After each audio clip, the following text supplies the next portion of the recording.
just fair warning, we do normally only talk high school football here and high school rules. We are going to talk high school rules, but I am going to show a college play. And the only reason is that I got 3 emails on this one today about this Oklahoma play. So I felt like we should talk about it, at least from the high school side of things. I'll show the play. It's not the best. Like, I had to find a copy of it. So here it is. This is the play, and you can see what the person was, the player, and then they throw the touchdown. Pretty simple, okay? So I'm going to let Bill talk about this because Bill has a little bit more insight, at least, to what's going on with that. And then we're going to talk about this.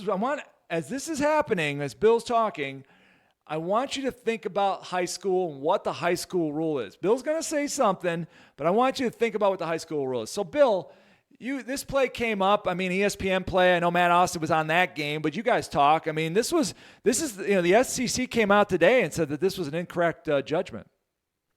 Yeah, the player, they only had 11 players on the field. He never left the field, but after the previous play was over, he went to the sideline and he was just like a foot in bounds at the sideline. The ball gets snapped. He was wide open on that side there, and so that was a situation where they were doing this to deceive.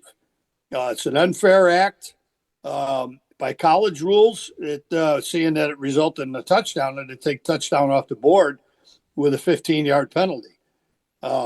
So how it got missed, why they didn't believe it was a foul. You don't have to go off the field and come back on to do something like that. You go over and you set like you're going out of, and they're snapping the ball from the other side of the field. He's going off to his bench area. He's not doing it going off to the opposing team's bench area.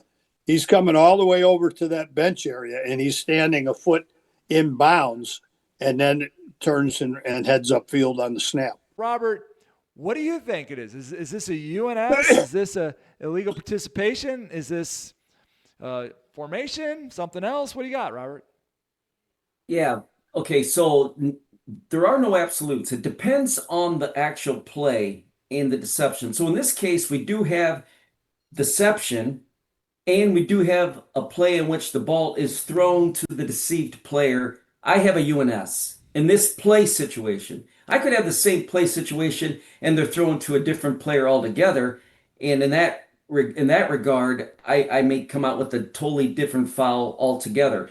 Now, in high school, we do have elements that would justify why it's a UNS, illegal formation, or illegal participation.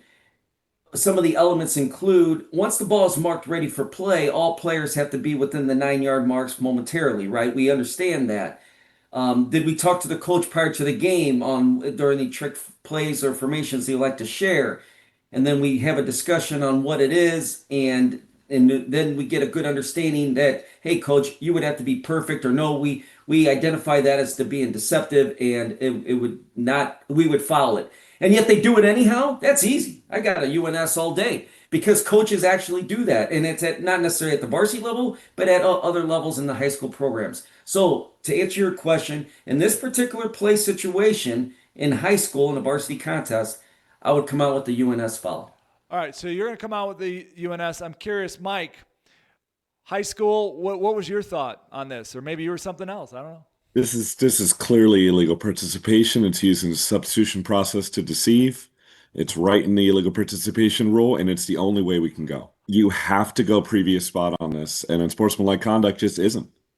Right so, we have to, and it's a big point of emphasis in Connecticut, because we had it happen in the state final, and they missed it there. So, this is illegal participation. It's the only way we can really penalize and prevent this touchdown from counting. Yep, here's right out of the rule, right out of the book, illegal participation. D, to use a player, replace player, substitute, coach, athletic trainer, or other attendant in a substitution or pretend substitution to deceive opponents at or immediately before the snap of the free kick.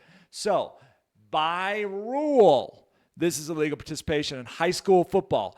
Other codes, it's not. Now, to Robert's point, if a coach told you that he was going to do this before the game and you told him he couldn't, he did it anyways, to me, that might fall into an unsportsmanlike act, And you might go illegal participation and UNS because in the end, it is this is right out of the book. This is an illegal participation foul. Just so you know that if you go UNS, then you have to know why. You almost have to go to the unfair acts.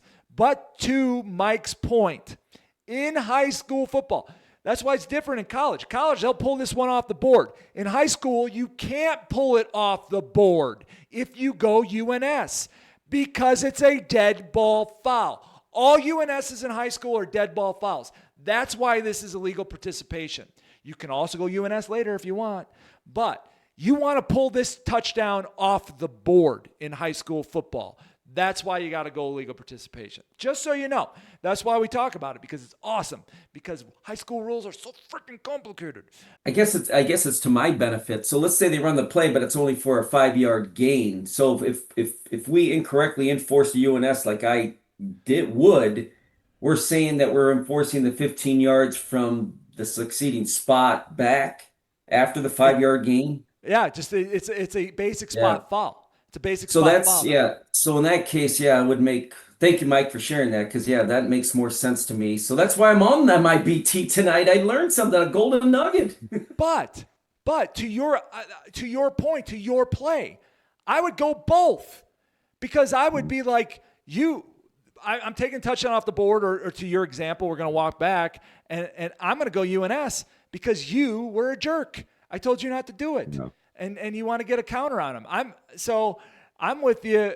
I'm with you either way. I mean, but because you don't want the touchdown to count, you're going to have to go. You're going to have to go a legal participation. Yeah, Mike, go ahead. Unless you kill it at the snap.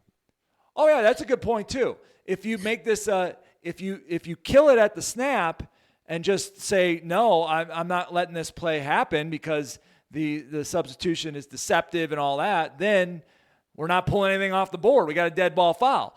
And then, Robert, you could go UNS, and you're going to be the same thing. So that's up to you.